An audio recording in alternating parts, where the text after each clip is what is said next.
ओम गणेश हर हर महादेव। आज हम बात करने वाले हैं कि व्यतिपात का जो महत्व इस पुरुषोत्तम मास में, हालांकि पुरुषोत्तम मास में सबसे ज़्यादा अधिक महत्वपूर्ण है, लेकिन व्यतिपात हर एक महीने में महत्व है। लेकिन इस बार जो योग बन रहा है, एकादशी का व्रत भी है, उसी दिन व्यतिपात भी है। और बहुत लोग कन्फ्यूज हो रहे हैं कि हम व्यतिपात करें या फिर एकादशी का व्रत करें।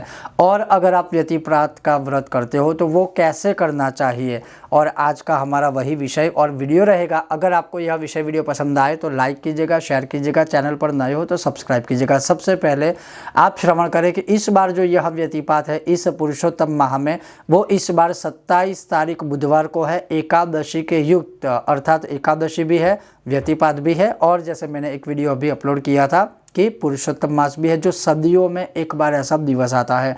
अगर आपको व्यतिपात का व्रत करना है तो ब्रह्म मुहूर्त में उठे।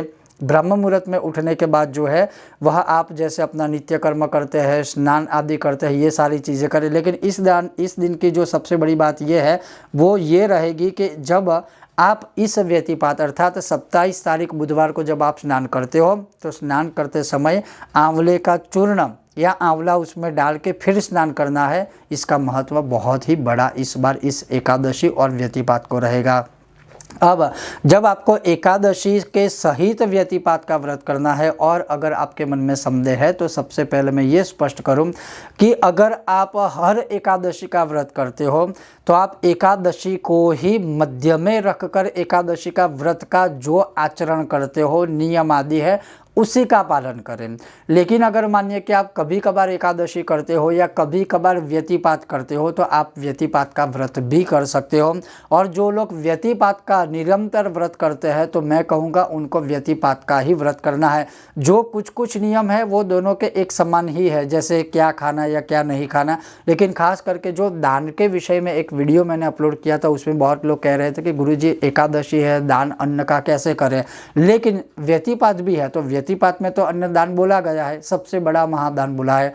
फिर भी अगर आपके मन में कोई संदेह रहता है दान के विषय में तो फिर आप अन्नदान ना करें, लेकिन उसके अलावा भी तो बहुत सारे दान है, उसमें से आप जो चाहे वो दान कर सकते हो। तो आपको एकादशी के मन में आपको एकादशी के विषय में मन में कोई संदेह नहीं रहेगा और ना ही व्यतिपात के विषय में। मैं सिर्फ आज आपको बताने वाला हूँ या बता रहा हूँ, और वो सिर्फ है व्यतिपात व्रत के विषय में। तो जैसे आप व्यतिपात में भगवान पुरुषोत्तम माह की जो पूजा करते हो नॉर्मली ही वैसे ही पूजा करनी है। और कैसे करना है तो प्रातःकाल जब आप जो अपना नित्य पूजा पाठ कर ले, उसके बाद आप अपने हाथ में पुष्प, चावल और जल, ये तीनों एकत्रित करके आपको संकल्प लेना है। संकल्प क्या लेना है तो आपकी जो भी मनोकामना है वो अच्छी मनोकामना पूर्ण हो, भगवान पुरुषोत्तम की कृपा प्राप्त हो, सूर्य चंद्र भगवान की कृपा प्राप्त हो, इसलिए मैं आज यह व्यतिपात का व्रत करूंगा या करूंगी, ऐसे संकल्प करके वो जो जल है वो छोड़ देना है किसी पात्र में। फिर पवित्र जगह पर आप उसको विसर्जित कर सकते हो। फिर भगवान विष्णु के ऊपर जल से अभिषेक कीजिए। अगर आपके पास शंख है तो शंख में जल या दूध डाल के फिर आप अभिषेक करें। विष्णु भगवान की मूर्ति है तो मूर्ति के ऊपर, शालग्राम भगवान है तो शालग्राम भगवान के ऊपर अभिषेक करें। दूध से अभिषेक कर सकते हो, जल से अभिषेक कर सकते हो, पंचामृत से अभिषेक कर सकते हो, चंदन वाले पानी से अभिषेक कर सकते हो। वो करने के बाद भगवान को शुद्ध जल से आप स्नान करवा दें। फिर भगवान के ऊपर चंदन का, कुमकुम का आदि का जो है टीका लगाइए। टीका लगाने के बाद भगवान को पुष्पमाला पहनाइए। फिर भगवान के आगे जो है आप फलों का या फिर सूखे मेवा का जो है प्रसाद अर्थात भोग लगाइए। बाद में वो आप प्रसाद के स्वरूप में ले सकते हो।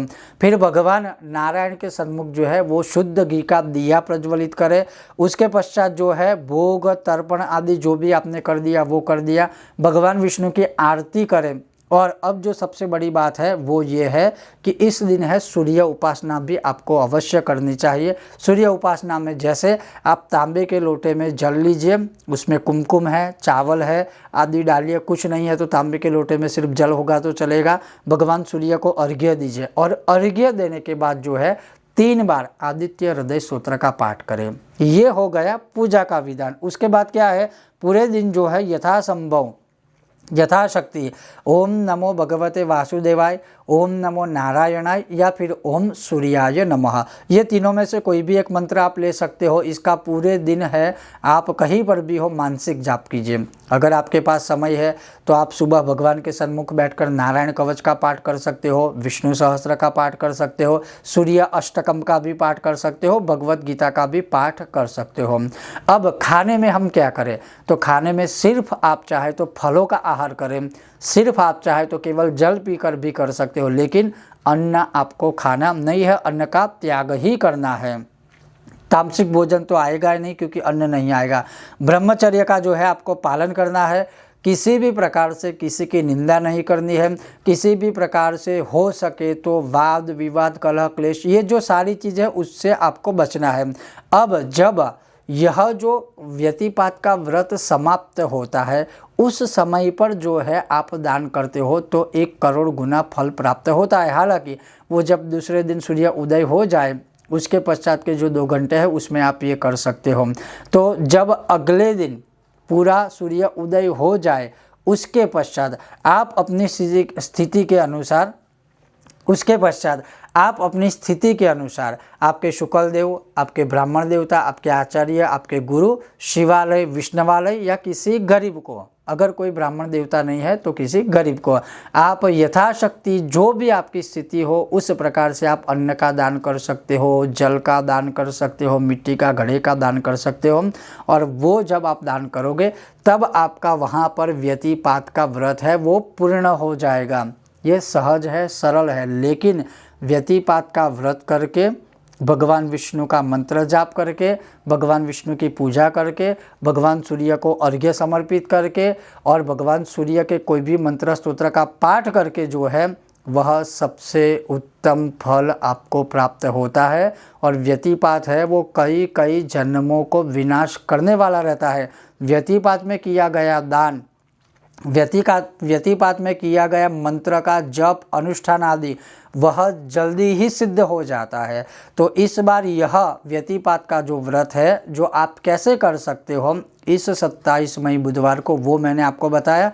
पुनः कहता हूँ जो लोग रूटीन में हर रोज़ एकादशी करते हैं उनको एकादशी के नियमों का पालन करना है। और वैसे देखा जाए तो एकादशी व्यतिपात के लगभग सेम नियम ही है, कुछ विशेष नहीं है। हाँ, व्यतिपात में विशेष है सूर्य भगवान की उपासना। तो एकादशी के दिन आप अधिक सूर्य भगवान की उपासना कर लिए, कोई पाप तो लगने नहीं वाला है। लेकिन खाने का जो है जो नियम है वो दोनों का सेम है, ब्रह्मचर्य पालन आदि सब कुछ सेम है।